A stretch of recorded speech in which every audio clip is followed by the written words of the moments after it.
এবারে আপনার কাছে আমাদের পরের প্রশ্ন, রোজা রাখার উপকার সম্পর্কে বিভিন্ন বৈজ্ঞানিক তথ্য আছে। আর কিছু মানুষ আছে, আমি জানি না তারা সঠিক না ভুল, তারা বলে যে রোজা রাখার বেশ কিছু ক্ষতিকর দিক আছে। ক্ষতি হতে পারে মানসিক, সামাজিক, শারীরিক ইত্যাদি বিষয়। এটা কি ঠিক? রোজা রাখা নিয়ে অনেক বিজ্ঞানী এখন পর্যন্ত অনেক গবেষণা করেছে যে রোজা রাখলে আমাদের শরীরের উপর কি প্রভাব পড়ে।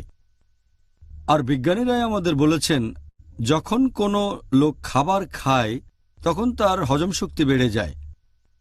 যখন খাবারের পরিমাণ কমে যায় বা রোজা রাখে তখন হজম শক্তিও কমে যায়, সেটা কমে প্রায় 20%। আর যদি পরপর কয়েকদিন রোজা রাখে 1 মাসের জন্য, তখন এই শক্তিটা আরও কমে আসে। তাহলে রোজা রাখলে হজম করার ক্ষমতা কমে যায়। এরকম আরেকটা রিসার্চ বলছে, বেশ কিছু মুসলিম পুরুষ এবং নারীকে নিয়ে এটা করা হয়েছে যারা রোজা রাখে। এখানে দেখা গেছে যে সবার ওজন সামান্য কিছুটা কমে গেছে, তবে গ্লুকোজের লেভেলটা বেড়ে গেছে।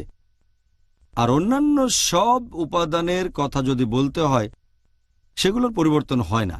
হোক সেটা টেস্টোস্টেরন বা কর্টিক্যাল সেল, অথবা হতে পারে সোডিয়াম, পটাশিয়াম, ইউরিয়া, হতে পারে কোলেস্টেরল, অথবা এইচডিএল হাই ডেন্সিটি লাইপোপ্রোটিন, হতে পারে এলডিএল লো ডেন্সিটি লাইপোপ্রোটিন, অথবা টিজি ট্রাইগ্লিসারাইড। আমাদের শরীরে এই উপাদানগুলো একই রকম থাকে। রোজা রাখলে এগুলোর উপর কোনো প্রভাব পড়ে না, শুধুমাত্র গ্লুকোজের পরিমাণ বেড়ে যায় আর ওজন সামান্য কিছু কমে যায়। এছাড়াও ইরানে আরেকটা রিসার্চ করা হয়েছিল। কিছু লোক প্রত্যেকদিন রোজা ছিল প্রায় 17 ঘন্টা 30 দিন ধরে রমজান মাসে। দেখা গেল এতে করে পুরুষদের বংশবৃদ্ধির হরমোনে কোনো প্রভাব পড়েনি, টেস্টোস্টেরনে। এছাড়াও এইচপিটি এর উপর কোনো প্রভাব পড়েনি, থাইরয়েড হরমোনেও কোনো পরিবর্তন হয়নি।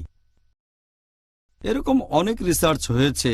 আরেকটা রিসার্চের কথা এখানে বলতে পারি, যেটা নাম দেওয়া হয়েছিল ভালো স্বাস্থ্যের মহিলাদের উপর রমজানের প্রভাব, যে উপায়ে তারা ওজন ঠিক রাখতে পারেন।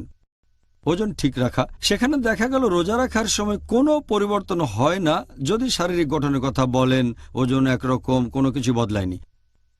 রোজা রাখলে ফ্যাট অক্সিডেশন বেড়ে যায় এবং কার্বোহাইড্রেট অক্সিডেশন কমে যায়। আর খেয়াল রাখতে হবে যে পশ্চিমা বিশ্বের ডাক্তাররাও এরকম কথা বলেন যে আমাদের এ সময় খেয়াল রাখতে হবে বিলিরুবিন আর গ্লুকোজের অবস্থা রোজার সময়। আরও একটা রিসার্চ বলছে যে রোজা রাখলে শরীরে গ্লুকোজের পরিমাণ বেড়ে যায়, বি লিম্ফোসাইট সেলে সংবেদনশীলতা বাড়ে। তবে রিউমোরাল আর্থ্রাইটিসে বি লিম্ফোসাইটের সংবেদনশীলতা এখানে বেড়ে যায় না। রোজা রাখলে আপনার আয়ু বেড়ে যেতে পারে, হয়তো আরও বেশি দিন বেঁচে থাকতে পারেন। এ নিয়ে পশু পাখির উপরে অনেক রিসার্চ হয়েছে। আমাদের আয়ু বেড়ে যায়। দুধ খাওয়ানো মহিলাদের উপর রিসার্চ করা হয়েছে রোজা থাকা অবস্থায়। রোজা রাখার কারণে শরীরে উৎপন্ন দুধের পরিমাণে কোনো পরিবর্তন আসে না, দুধের উপাদানও কোনো পরিবর্তন হয় না। গ্লুকোজ লেভেল আগের মতোই, ফ্যাট লেভেল আগের মতো, ল্যাকটোজেরও পরিমাণ ঠিক থাকে।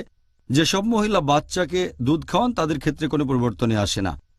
এছাড়াও রোজা নিয়ে রিসার্চ হয়েছে রজস্রাব হওয়া মহিলাদের উপর আর বংশবৃদ্ধির সাইকেলের উপরও। এসব রিসার্চে কোনো পরিবর্তন দেখা যায়নি। মহিলাদের মেনস্ট্রুয়াল সাইকেলে কোনো পরিবর্তন আসেনি। রোজা রাখার কারণে নেগেটিভ বা পজিটিভ কোনো প্রভাব পড়েনি। তাই এটা বলা ভুল যে রোজার কিছু ক্ষতিকর প্রভাব আছে। সত্যি বলতে রোজার অনেক উপকারিতা আছে। যেমন রোজার কিছু উপকারিতা হচ্ছে, রোজা রাখলে কিছু রোগের ক্ষেত্রে উপকার পেতে পারেন, যেমন রিউম্যাটয়েড আর্থ্রাইটিস, অস্টিও আর্থ্রাইটিসে উপকার পাবেন। এছাড়াও রোজা নিয়ে আরও রিসার্চ হয়েছে যে পশু পাখি যখন অসুস্থ থাকে তখন খাবার খেতে চায় না। বাচ্চাদেরও একই অবস্থা, বাচ্চারা যখন অসুস্থ থাকে তখন খাবার খেতে চায় না। পরিবারের লোকজন তাদের জোর করে খাবার খাওয়ায়। রিসার্চে আরও দেখা গেছে যে যখন কোনো অসুস্থ লোক খাবার খায় এটা তাকে তাড়াতাড়ি সুস্থ হতে বাধা দেয়, রোগ প্রতিরোধ ক্ষমতা কমে যায়। তাহলে কেউ যদি অসুস্থ অবস্থায় রোজা রাখে সে তাড়াতাড়ি সুস্থ হয়ে যায়। সেজন্যই ডাক্তাররা এখন অনেক ট্রিটমেন্ট দেয়, তার মধ্যে রোজাও একটা। বিভিন্ন ধরনের রোগে পশ্চিমা বিশ্বে অনেকে করে, কারণ যখন কেউ রোজা রাখে তার শরীর বিশ্রাম পায় আর শরীর থেকে টক্সিনগুলো বের হয়ে যায়, এতে তাড়াতাড়ি সুস্থ হয়ে যায়।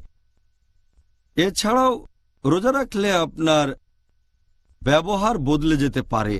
যদি কেউ কিছুতে আসক্ত থাকে, অথবা ধরেন কেউ অ্যালকোহলিক, একথা আগেও বলেছি, অথবা হয়তো চেইন স্মোকার, রোজা রাখলে সে হয়তো এই আসক্তি থেকে মুক্ত হতে পারবে।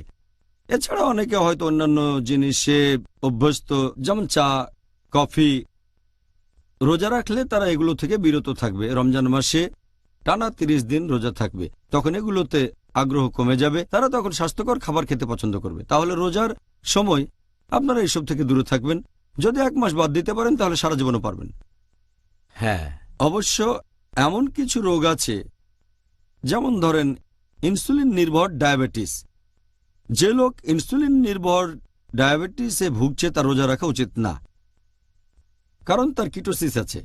সাধারণত কিটোস ব্যবহার করা হয় এনার্জির উৎস হিসেবে, কিন্তু যার ইনসুলিন নির্ভর ডায়াবেটিস আছে সে এটা কাজে লাগাতে পারে না। সেজন্য ইনসুলিন নির্ভর ডায়াবেটিস থাকলে রোজা রাখা উচিত না। তবে সে যদি ডাক্তারের পরামর্শে ইনসুলিন নিয়ে রোজা রাখতে পারে সেটা খুবই ভালো।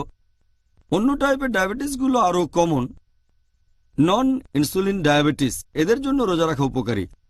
আর আমি আগেও বলেছি রোজা রাখলে অনেক রোগের উপকারিতা পাবেন, যেমন বিভিন্ন ধরনের হৃদরোগ, অ্যাজমা, আর্থ্রাইটিস, অথবা হজমে কোনো রকম গণ্ডগোল, এরপর বিভিন্ন চর্মরোগে, এরকম অনেক রোগের কথা বলা যায়। রোজা রাখলে এক্ষেত্রে উপকার পাবেন।